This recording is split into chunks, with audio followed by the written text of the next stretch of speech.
Hey guys and girls, and welcome to another collection video. And today I'm going to show you my PS2 collection, starting off with my Japanese games. The Bouncer. I quite like this game.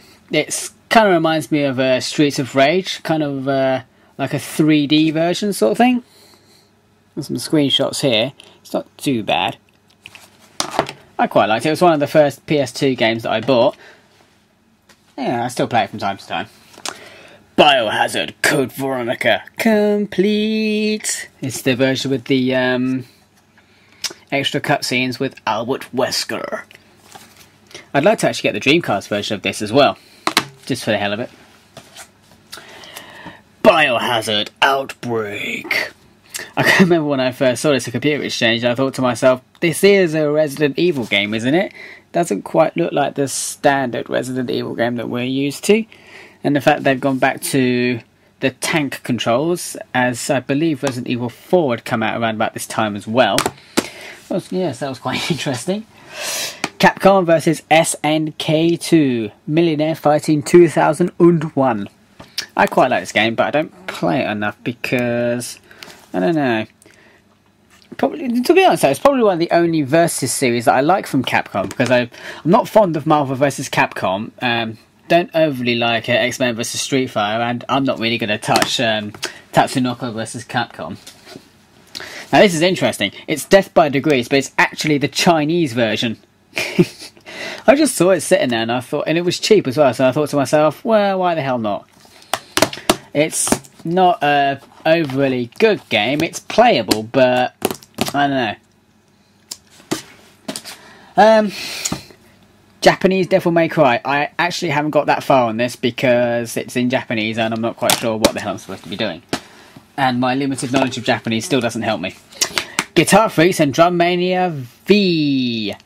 Now, this is the very series that inspired Guitar Hero, believe it or not. Because this came out, when did this come out? Well, doesn't actually say properly. That says 1994, but I think this particular version came out in 2005, and it started off in 1998. I wonder what 1994 is all about then. Nah. Okay, but yeah.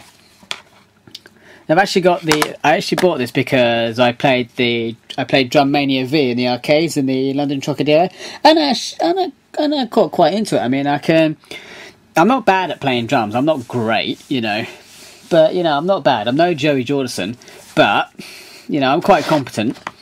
And, yeah, I kind of got on with it. So I bought this, and I got the drum controller with it as well. And it was a hell of a laugh. Unfortunately, the drum controller is now broken. But it was sturdier than the Rock Band one. I can tell you that much for sure. Right, Gun Survivor 2, Biohazard Code Veronica. I love this game. I remember playing it in the arcades. It comes with this huge gun controller. It is brilliant. Oh my god, I wish I could find that arcade machine again. Gun Survivor 3, Dino Crisis. I can't remember what this came out as over here. I think it was... I actually can't remember. This did come out in the West under a different name. It wasn't part of the Survivor series. Oh, but I can't remember what the hell it was called now. I'll probably add an annotation as soon as I find out. Gun Survivor 4, Biohazard, Heroes Never Die. I believe this came out in the West as Resident Evil Dead Aim. I suppose if you see the pictures, then some of you will probably agree that that's true. But that's my assumption anyway.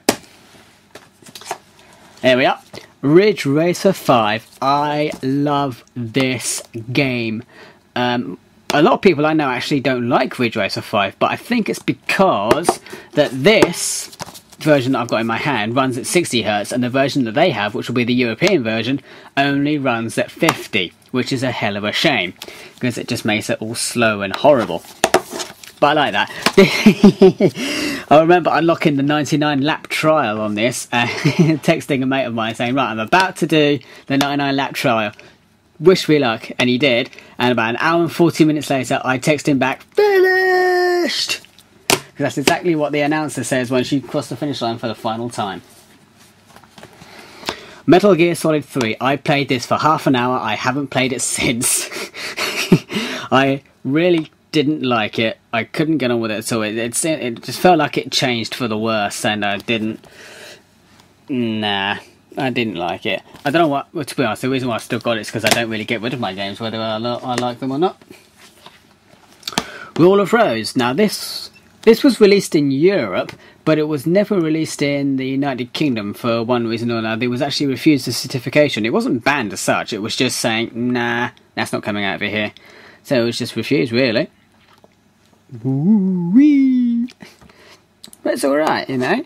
It's a typical survival horror game, but I can't remember exactly what it's all about and what have you. Reading in the back isn't going to help.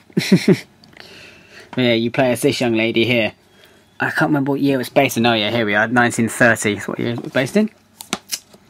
And you basically go around this school, this rather creepy looking school full of these creepy little children. Silent Scope. I often wondered how they were going to port this to the console version, given that it was, well, that. But I reckon they did quite well. Now this next game is going to be brilliant because I just want an excuse to do this.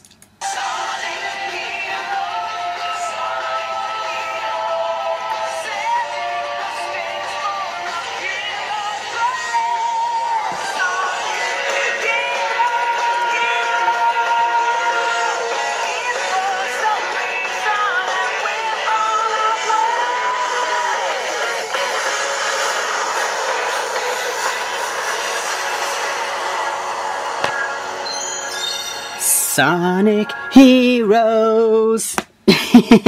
Yeah, like you probably worked that one out already. Sonic Gems Collection. Now, I bought this purely because A, it has the proper version of Sonic CD on it, with the Japanese stroke European soundtrack on it. It runs at 60 Hz, and also, because it didn't come out on Virtual Console at the time, and Ultimate Mega Drive Collection hadn't been released either, it has, which I doubt very much you can see very well here, but it has the 3 original Streets of Rage games on it. So that's pretty much the reason why I bought it.